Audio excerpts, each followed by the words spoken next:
Since the collapse of the Soviet Union, Russian Jews have made their way to Israel in large numbers. Former US President Bill Clinton called them an obstacle to peace, and even the most recent arrivals to Israel vote for far-right parties. We're asking, how important is Russia's influence on Israel? Who are Putin's Aliyah?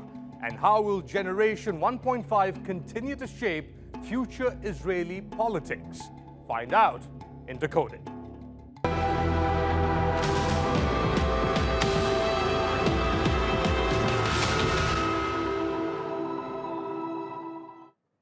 Israel's six-day war in 1967 initiated a limited revival of Zionist and Jewish sentiment among Jews in the former Soviet Union. Israel in its early years welcomed different Jews from all over the world under its right of return mandate. By the early 1970s, 150,000 Russian Jews considered troublemaking activists by Moscow were allowed to leave for Israel.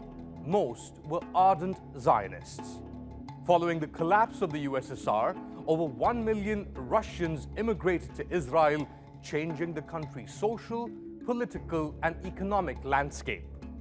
Over the years, Russian Jews formed a large secular nationalist political camp with Avigdor Lieberman as its self-styled leader.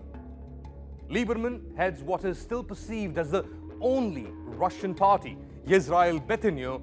It promotes an agenda of fear and incitement and appeals to younger Russian-speaking Jews.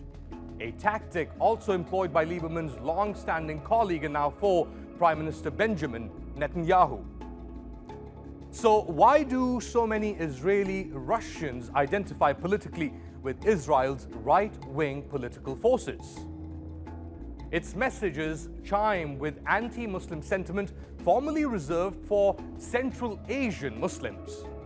The feelings of alienation felt by Israel's newest arrivals stem from another dogmatic ideology, conversion to Judaism to fully integrate into Jewish society.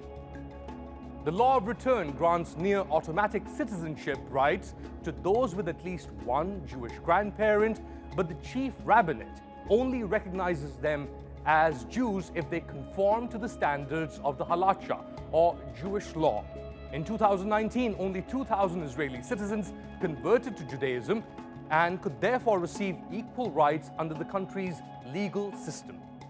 There are some 400,000 people, mostly from the former Soviet Union, living in Israel, who are not considered Jewish by the chief rabbinate, an issue that got worse in 2020. The Ministry of Interior of Israel revealed it had denied Jewish status to over 2,000 children born in Israel to immigrants from the former Soviet Union. It's not just the Russian immigrants. Right of return Ethiopian Jews complain of discrimination and an inability to access state benefits. Since 2012, about 57,000 more Russians have arrived in Israel. They are nicknamed Putin's Aliyah, as they decided to leave Russia when Vladimir Putin resumed the presidency. The Israeli left was optimistic towards the new arrivals, but the optimism was short-lived. A recent study found that they mainly voted for hard-right leaning political parties.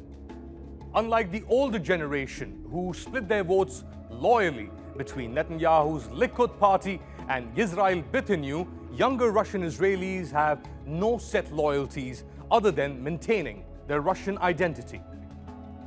Some political scientists presume the Russian community will be Israel's future elite, but that future could get a lot worse for Palestinians if the likes of Avigdor Lieberman and Likud lean further right than they already do. So the question is, how can Israel de-radicalize and de-weaponize its political discourse?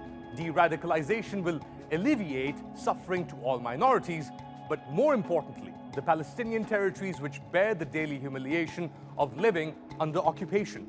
Let us know what you think on our YouTube page. I'm on Twitter at Ali_Mustafa.